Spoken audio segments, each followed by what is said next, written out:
You're listening to the Free to Be Mindful podcast, which invites you along on a journey to learn of mindful living, grow in mental health, and inspire through personal growth. In a world where we can often feel much stress and overwhelm, this podcast provides bite-sized tips and real talk conversations, empowering you to embrace mindfulness and nurture your full potential. I'm your host, Vanessa De Jesus Guzman, educator, licensed professional counselor, entrepreneur, and mom. I'm passionate about helping others live life with peace of mind and ease of heart without losing their, here we go. Hello, and welcome to episode 178 of the Free to Be Mindful podcast. I hope that you're feeling good, looking good, and doing better in this world than you were yesterday. So if you're listening to this in real time, I just wanted to take a moment to genuinely thank you because I know this time is known as, and I quote, "It's the most wonderful time of the year." The holidays are known for a lot of things. Tears and joy, rushed shopping trips to the mall, or Amazon to get last minute Christmas presents or just holiday presents, decorating the tree if that's what you do, enjoying cheesy Hallmark movies, which, by the way, I just saw Jennifer Gardner's movie Family Switch, which was recently released on Netflix, and it's super cute. I highly recommend it. It's also known for packed family gatherings, which we recently just talked about on episode 176, snowfall, or at least wishing for snowfall, and perhaps even visiting Santa. And even the song says, "There'll be parties for hosting, marshmallows for toasting, and caroling out in the snow." Sounds like a blast, right? Well, clearly, Andy Williams, who's the writer of this infamous song, is not the one who's doing the party planning, the shopping, cleaning, prepping, and all of the things that are involved with throwing a gathering. Because while there's a lot of beauty that can be found in these precious holiday moments, it can also be extremely busy. And when we have so much to do, or put so much on our own plates because there's that difference there. And sometimes we do it to ourselves. It seems as though the season just flies by, or maybe even time in general seems to go a little bit faster.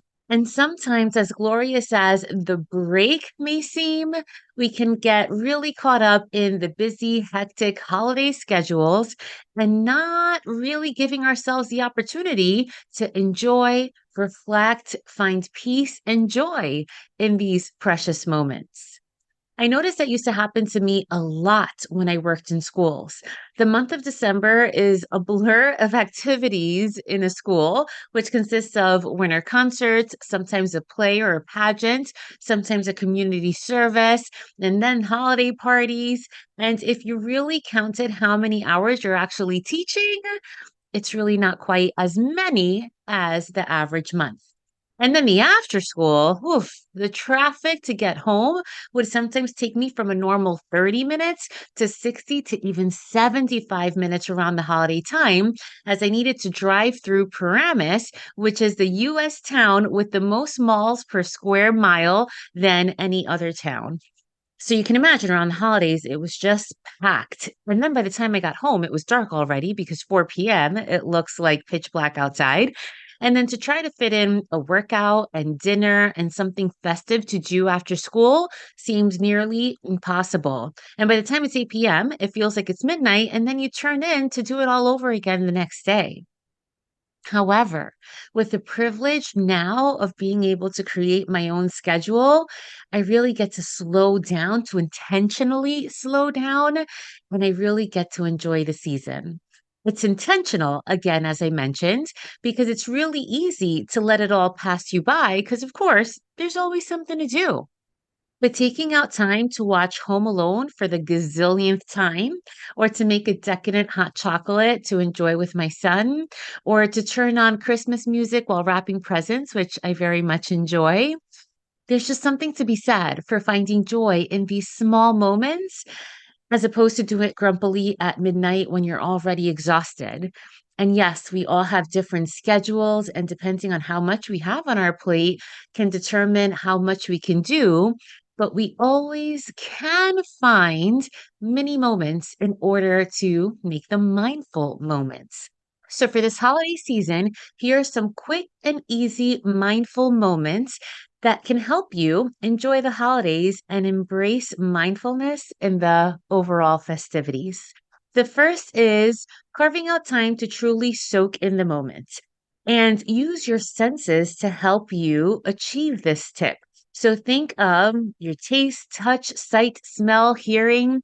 Focus on what you can presently feel and observe, and use that as a technique to become grounded, to really be in the moment. So whether it's enjoying the warmth of freshly oven baked chocolate chip cookies or whatever it is that you enjoy, that you perhaps bake with a child or with a loved one, or taking an evening stroll to take a second look at the Christmas lights in your neighborhood, or visiting a neighborhood that has really nice displays as opposed to just zooming by, taking a mental picture or video of the things that you see, the decorations that you experience, and then think about, how do I feel in this moment?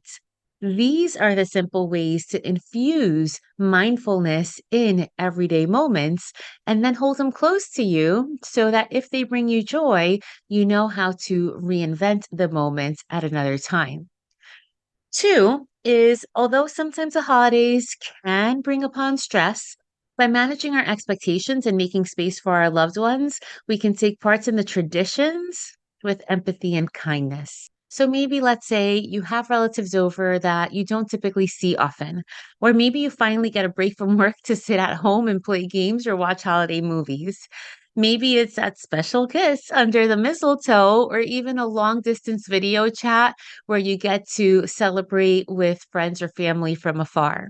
Whatever the case, sometimes we're just so busy that we don't even find the time to take advantage to spend this time with our loved ones. So when you feel this opportunity, feel free to unplug from your phone and again, be in the moment. Being mindful when spending times with others is carving out quality time. And as we've talked about before, actively listening, actively engaging with that person, and really soaking everything in. Three is enjoying self care and even meditation. And whether that means stocking up on cinnamon or warm vanilla sugar candles from Bath and Body Works, or maybe a spa day with some cooling winter themed masks, or maybe some holiday themed affirmations, what's a better time to enjoy some you time than the holidays? Take little moments for you to feel refreshed and revitalized, especially when you do have so much on your plate. That's actually when you need it more. Our bodies need rest, and not every holiday or not every day during the break has to be some huge, big outing or to do. In fact, some quiet time can be more needed and can be more joyful and relaxing because it helps us to feel peaceful and rejuvenated. The fourth is incorporate some art or entertainment. So put on those old Christmas songs, or maybe a soothing meditation, or enjoy a cup of hot cocoa while you work on crafts. This isn't just a creative energy boost, but it's also a way to recharge. Whether it calms you down or replenishes your energy, having awareness of mindfulness is key to enjoying the holiday season. And finally, the holidays can be about giving. They're supposed to be about giving, but they can also be about taking, especially when there's a lot happening around us. And here's what I mean. One of the best gifts for others is showing appreciation, gratitude, forgiveness, and compassion to our loved ones, to those who have impacted us, maybe even to strangers or friends who may be having a hard time. But those moments of appreciation, gratitude, forgiveness, and compassion are just as important to give to ourselves, to take for ourselves. When we are mindful about the words and actions and affirm what matters, we're reminded on what the holidays are truly about, which is love. Again, not just for those outside of us, but also self love as well. So, my friends, for today's shorty episode, instead of engaging in a mindful meditation, we're going to make it actionable. Think of one thing on your to do list today, which, yes, it can be a mile long, but just think of one thing that you have to do. And then think about how can you make that moment more intentional on being present, even mindful, perhaps. Remember, life doesn't need to pass us by. Let's enjoy these moments while we have them. Because in a world where we are free to be anything that we want to be, we are always free to be mindful. Have a great week.